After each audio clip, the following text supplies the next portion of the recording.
Hello English learners, welcome to our English learning channel. Learn English easily through stories. I am your host Robert. He came for the flowers. He stayed for her. But she was too afraid to believe it. Now she tells you about her story. My name is Sofia. I am 29 years old. I live in a small apartment near the city. I work at a flower shop.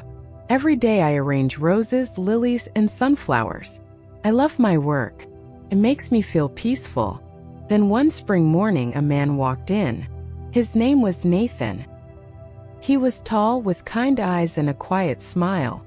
He came to buy flowers for his mother. He said she loved yellow roses. I wrapped them carefully and handed them to him. He said, "These are beautiful, just like the shop." I smiled and said, "Thank you." He left. I thought I would never see him again, but he came back the next week, and the week after that. Each time he stayed a little longer. He asked me about the flowers, which ones lasted the longest, which ones had the sweetest smell. I told him everything I knew. He listened like every word mattered. One afternoon he said, "I think you really love what you do." I said, "I do. Flowers never lie.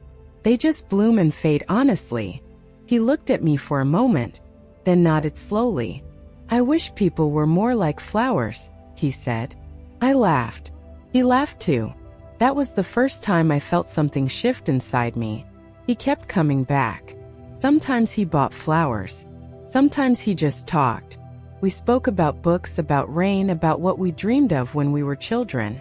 I started waking up in the mornings wondering if he would come in that day. I started choosing my clothes more carefully. I started practicing things to say to him in my head like a foolish teenager. I was 29 years old and I was falling for a customer. Then one Tuesday, he came in holding a little girl's hand. She was about 4 years old with his same quiet eyes. "This is my daughter, Lily," he said. I told her about the flower shop. She wanted to see it. Lily looked around with wide, wondering eyes and said, "It smells like magic in here." I knelt down and gave her a small pink daisy. She smiled the biggest smile I had ever seen. I smiled too, but something inside me quietly broke. A daughter meant a family. A family meant he was taken. Later, after they left, I stood alone between the flowers and whispered to no one. Of course. I tried to be normal when he visited after that. I was warm. I was professional. I kept a safe distance in my heart, even when he stood close. But he noticed. One afternoon he said, "Sophia, did I do something wrong? You seem different." I shook my head. "No, I'm just tired." He looked at me the way people look when they know you are not telling the whole truth. "You can talk to me," he said softly. "I mean that." I looked at a bundle of white tulips on the counter and said nothing. He waited. Then he said, "I'm not with Lily's mother anymore. We separated 2 years ago. I should have told you. I don't know why I didn't." My heart stopped.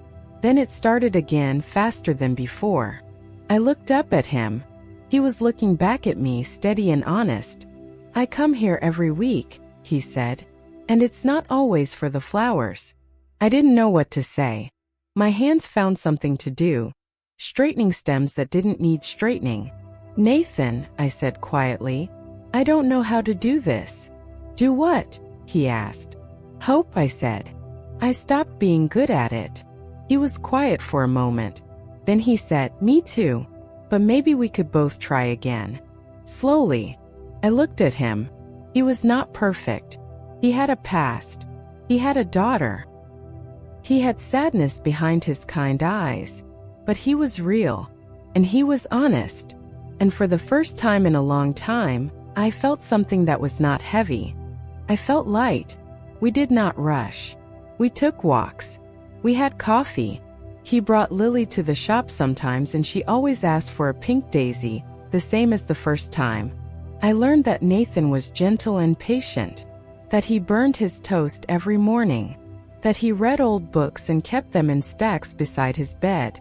I learned that falling for someone the right way feels very different from falling in secret. It feels like sunlight instead of shadows. There were still hard days. Days when I was afraid. Days when I told myself it was too soon, too complicated, too fragile.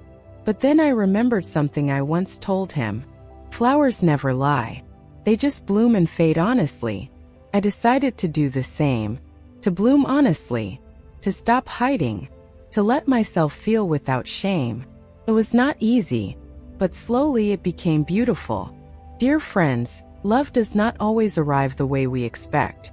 Sometimes it walks into your flower shop on a Tuesday morning. Sometimes it takes time. Sometimes it asks you to be brave. But if it is real and if it is honest, it is always worth it. Take care of your hearts. Let them heal. Let them hope. And when love comes quietly, do not be afraid to let it in. Thank you so much for watching. If this story made you feel something, please like and share it with someone special. Leave a comment and tell me what you thought. I love hearing from you. See you in the next story.